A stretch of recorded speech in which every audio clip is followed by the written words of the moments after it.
On Mozart's birthday, the 26th of January 1954, Mimi Coertse arrived in Vienna to study opera and voice technique with the dream to one day be invited to sing on the stage of the Vienna State Opera, then the most prestigious opera house in Europe. She was 22 years old. Within 2 years, that invitation was made, and Mimi became the triumph of Vienna for the next 18 years.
Now, nearly 18 years after Mimi had officially departed from the Vienna stage, she is invited back to the city by the friends of the opera. Not forgotten after 18 years, they welcomed her back, their Mimi, beloved of the people. This is the story of that return to the city that dubbed her Unsere Mimi.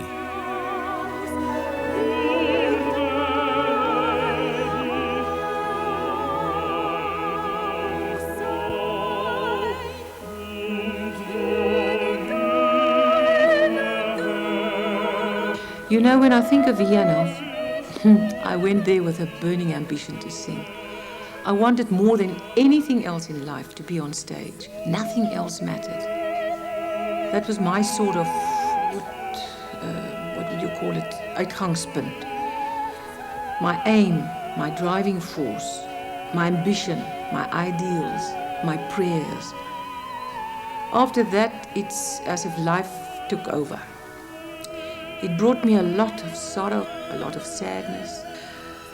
But then I was always flying to a new opera, a new city, new surroundings, a new challenge, and to do the one thing that I wanted to do the most in life, and that was to sing. When I think of Vienna, oh, there are so many feelings tangled up together. I love going back there. Part of me will always remain there. After all, I grew up in Vienna. I was 20 when I arrived and I was 40 when I left. I live a different life today in South Africa. A wonderful life, believe me. But Vienna will always remain with me in a very, very special place in my heart.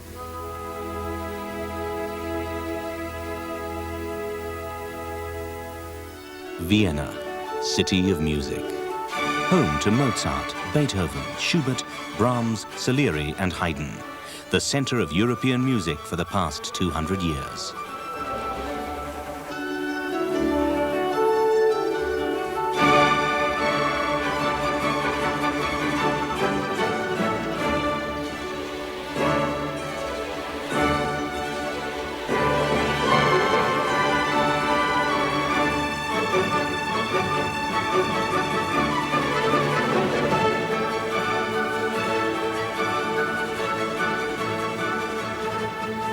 A city of opera houses and concert halls, where there are more statues commemorating musicians than there are statues to emperors or politicians. A romantic city, with a tradition of street musicians and where the principal attraction is still its music. Mimi is invited to a 2-hour interview on ORF, the Austrian radio service, a hall filled to capacity with opera lovers who have come to hear and share again the memories.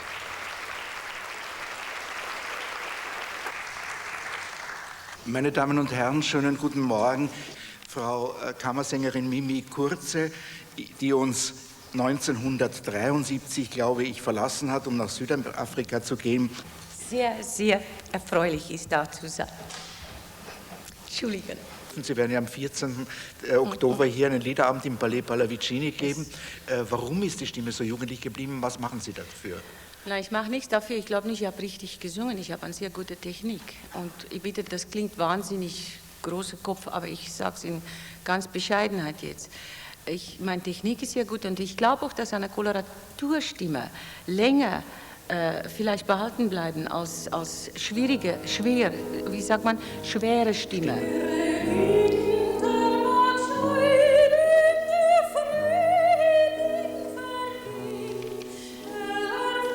In 1957, Mimi first sang in the gilded chambers of this private palace, the Palais Pallavicini. And now, 17 years since she last sang in Vienna, she is invited to sing here again. A strenuous recital of Lieder, presented to an eminent audience of ambassadors, critics and friends, who have come to honor the person who brought vitality and spirit to the Vienna State Ensemble nearly 40 years ago.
I very, very much enjoyed her voice being so young. I never believed it. And seeing her after so many years again, I really enjoyed it very, very much. And we would love to have her more in Vienna again, as she was really one of the darlings we had on the opera stage here in Vienna. Maria Sophia Coertse, or Mimi as her family called her, was born in Durban on the 12th of June 1932 to Maria and Ben Coertse. Her brothers Roloff and Willy were 15 and 13 years older than her. When she was 5 years old, the family moved to Germiston. Her brother Willy was an accomplished pianist and had a great influence on Mimi's life, patiently encouraging her to sing while he played. When she was 17, she took her first singing classes with Amy Parkinson, the woman who had the greatest influence on her early career and her voice. She was a remarkable woman. She didn't hurt my voice, she looked after it, and she also taught me, as she always used to say, to sing naturally, to sing with what God has given you, was her, the way she always put it, and just to polish it a little bit. You know, I mean, he's given you a little lamp, but you've got to put oil into it. On the advice of Amy Parkinson, she was sent off to Toby Kushlik for drama lessons. I learned a lot from Toby Kushlik. I always acted. Everybody always said, oh, this is the second Anna Nedling-Pool, you know. In any case, so I went then to Toby and, I learned a lot from her. I really did. I mean, that woman has taught me, I think, basically everything I know on the stage. When she was 19, she made her first recording for radio at the South African Broadcasting Corporation. There she met David Engela, a music graduate who shared her ambition to study overseas. On the 25th of July 1953, they married, and on the advice of Anton Hartmann and his wife Yossi, they set their sights on Vienna. The first appointment Mimi made when she arrived in Vienna was with the singing teacher Maria Hithoff. Hithoff added the final drops of oil to the lamp and became a true and lasting friend to Mimi. Oh! Au! Au! No? Habt ihr gehört, wo dieses Au herausgekommen ist? Das ist der natürliche Sitz ihrer Stimme. Some years later, in a comedy program for television, Mimi had the opportunity of acting in this little sketch of a music teacher with her students. The singing teacher was the very famous Austrian actress Lotte Lung, and Mimi is given the chance to demonstrate her top F. Ich warne euch, nicht jeder, der mit dem Kopf durch die Wand will, wird ein Caruso. Frau Professor, die Stimme sitzt. Und der Sitz stimmt. Können wir jetzt endlich singen? Gesangsübung. Ja, ja, singen Sie. Ja, ja. Das macht. Ja, ja.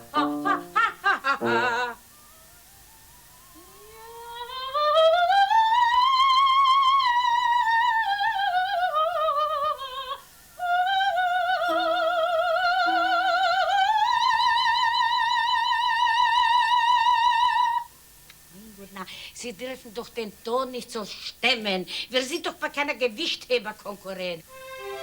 As well as private lessons with Maria Hittorf, Mimi studied at the Academy for Music and Performing Arts. The present rector, Professor Schwarz, welcomed her and invited her to sign their book of celebrated musicians and singers that dates back to the founder of the Academy, Salieri, the court composer who disliked Mozart so much it is believed that he might have poisoned him. Her professor at the Academy was Joseph Witt. Mimi's single ambition was to be on stage, which Witt fiercely resisted. She had to first absorb Europe and learn the culture of opera. Mimi hated him. Now, at the age of 90, he remembers his fiery student. Mimi besteht aus zwei Eigenschaften, sage ich. Sie hat ein ungeheures Temperament und ein Instinkt. Instinkt, wissen Sie, was Instinkt ist? Ein Instinkt, eine Nase für Dinge. Wenn man ihr etwas erklärt hat, so hat sie das sofort verstanden und gleich machen können. Sie war sehr schnell im Verstehen, im Kapieren, also sehr schnell. Und, aber auch, es war gefährlich mit ihr, einmal mit ihr zu streiten. Und man hat viel mit ihr streiten können. Sehr viel. Sie hat da immer, sehr Temperament, das war also immer sehr stark. Und da haben wir dann manchmal so Auseinandersetzungen gehabt, wie man sagt. Streit. Nicht böse, nie böse, nie böse. I hated him. I can't tell you how I hated this man. If I could take a knife and put it into his back 20 times a day, or every time we had an opera class, I would have done it. Because he never would let me get on the stage. And now I realize what he did. And he said so himself. I had to get the feeling of Europe. I had to get the feeling of the opera world. I had to sort of breathe it, inhale it, that it's become part of me.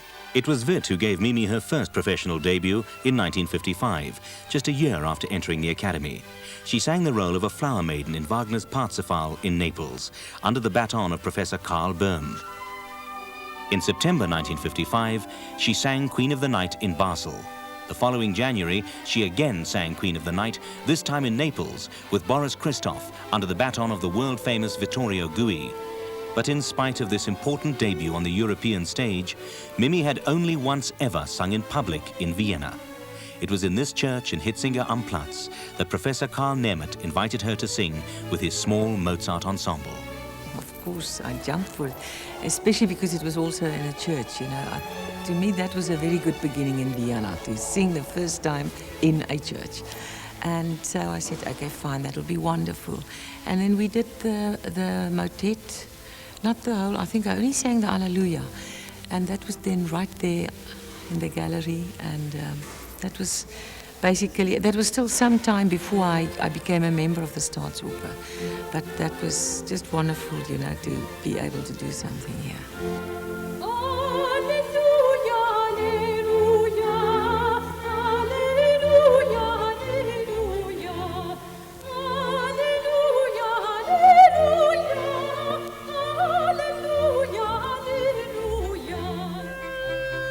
One of Mimi's first addresses was here on the Schöne Laterngasse, meaning beautiful lantern, a street 700 years old, dating to the Ottoman Empire. Folklore tells of a creature that terrorized the neighborhood. Now, the story goes that there was a basilisk in the cellar, and if this animal sees you first, then of course he eats you when you die. So they have this little boy that goes in with a mirror and he holds it in front of the basilisk, and the basilisk sees himself and he dies. Everybody was sort of geretted, you know, saved. It was a time of carefree bravado when poverty never dampened their spirits. We were all poor. We were wonderfully poor. It was fantastic. We used to come together and everybody would bring something, and this one would bring coffee, this one would bring milk, this one would bring semmel, little round breads. I mean, everybody brought the little bit that they could afford to bring. And that was wonderful. That was absolutely wonderful. An old lady still living on the street recognized Mimi. This street really has got the loveliest memories of kind-hearted Austrians, of kind-hearted Viennese, as they say, the goldene Wiener Herz. She graduated in July 1955, singing the role of Zerbinetta at the Schönbrunn Theatre. It was here that she was first approached by the director of the State Opera, Ernst August Schneider. This eventually led to the fulfillment of her most passionate ambition, to be a member of the State Opera. At last she made her peace with the man whom she had hated, but who had ultimately molded her and tempered her will. Professor Joseph Witt became a lifelong mentor. She was received into the Vienna State Opera and made her debut on the 17th of March 1956 in The Magic Flute as Mozart's Queen of the Night.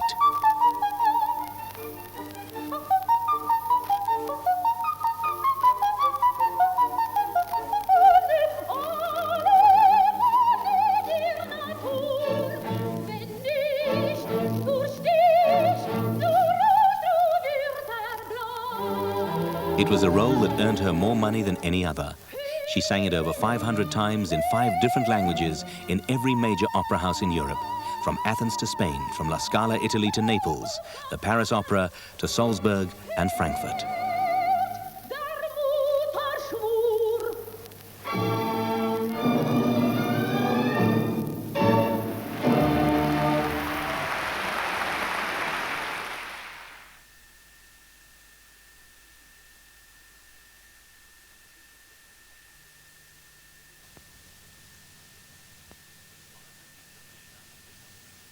On the 15th of May 1956, Mimi arrived by London taxi at Covent Garden. She was to repeat her London triumph over the next 3 years. Covent Garden records that Mimi Coertze probably broke a world record by singing Queen of the Night 20 times in one season. At 100 guineas a performance, she was ranked amongst the top artists. Other roles she sang were Olympia in Tales of Hoffmann, as well as Gilda in Rigoletto with Tito Gobbi. She was invited to the Royal Albert Hall and to Glyndebourne, where she sang Zerbinetta in Ariadne auf Naxos. Finally, British Equity placed restrictions on South Africans performing in England, and she was never willing to return there again. Mimi had truly made her debut. She became a public figure and a household name. Dogged by fans and press, she was a star. Engagements poured in to sing in front of presidents and queens, Khrushchev, J.F. Kennedy, the Queen of the Netherlands, the Queen Mother, and the Shah and Farah Diba. Catching planes became as frequent as hailing a taxi, and costume designers were scheduled to take measurements minutes after landing.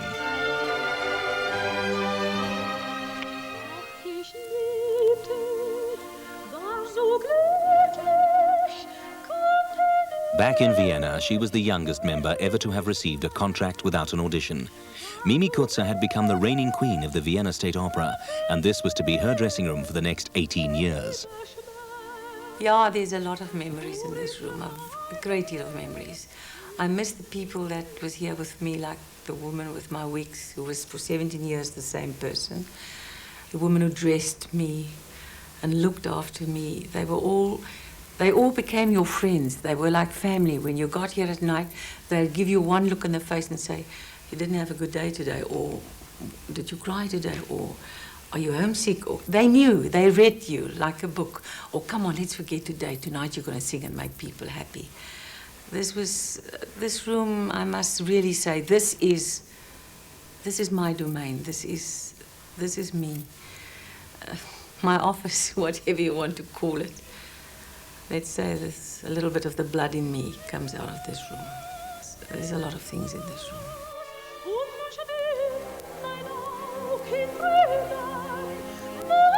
Commissioned by Emperor Franz Joseph in 1868, no opera house in Europe matched its splendor and size until it was exactly replicated in Budapest some years later. Mimi shares these memories with South African baritone Vickers Slabbert, who received a contract with the Vienna Opera in 1991.